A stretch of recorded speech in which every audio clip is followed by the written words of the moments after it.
सूरत बदलनी चाहिए। मेरे सीने में ना सही तेरे सीने में ही सही, कहीं भी हो ये आग जलनी चाहिए, ये आग जलनी चाहिए।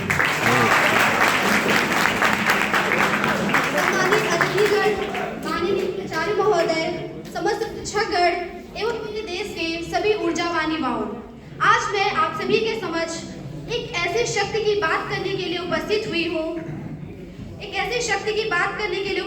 हूँ, जो राष्ट्र की रीढ़ है, जो वर्तमान की धड़कन है और जो भविष्य की उम्मीद है, और जो भारत के राष्ट्र निर्माण की सबसे मजबूत नींव है, भारत का युवा।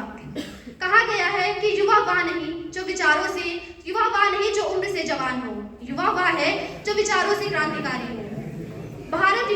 भारत सबसे बड़ा युवा देश है, लेकिन यह गर्व की बात नहीं है, बल्कि यह एक बड़ी जिम्मेदारी है। भारत आज का युवा जिनके कंधों पर जिम्मेदारी है अपने देश, अपने राष्ट्र की आशाओं को बांधे रखने की, वही युवा आज 4x4 इंच की छोटी सी स्क्रीन पर अपनी कोमल उंगलियों के धृषण मात्र से अपनी भावनाओं की इमोजी भेज रहा है। 4 बोतल रोज का काम मेरा रोजगार भारत का भविष्य तबाह कर रहा है। राष्ट्र निर्माण केवल सड़कों, योजनाओं और इमारतों से नहीं होता है, राष्ट्र निर्माण होता है चरित्र, चेतना और कर्तव्य से। आज का युवा अगर ईमानदार है तो देश मजबूत है, आज का युवा अगर जागरूक है तो लोकतंत्र सुरक्षित है, क्योंकि कलम जब सही हाथों में हो तभी तकदीर बदली जा सकती है। हमारे प्रेरणा स्रोत स्वामी विवेकानंद जी कहते थे कि अगर मुझे 100 ऊर्जावान युवा भी मिल जाएं तो मैं इस देश की दशा और दिशा दोनों को बदल करके रख सकता हूँ।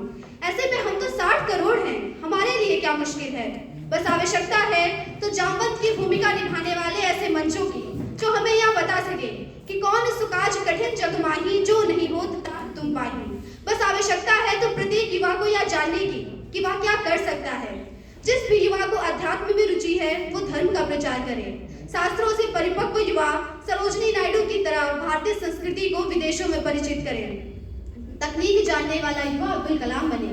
NIT IIT से पढ़ने वाला युवा नासा के लिए नहीं अभी इसरो के लिए काम करे। हमारे गांव का युवा आगे आए और देश हित में नीरज चोपड़ा की तरह भाला फेंके।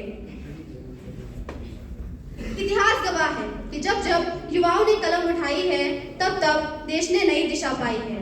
आज के युवाओं से मेरा आह्वान है कि हम सोशल मीडिया पर सिर्फ ट्रेंड ना बने, बल्कि सच की आवाज बने। हम सिर्फ भीड़ का हिस्सा ना बने, बल्कि नेतृत्व करने वाले बने, क्योंकि भीड़ बहुत होती है साहब, पर दिशा दिखाने वाले कुछ ही होते हैं।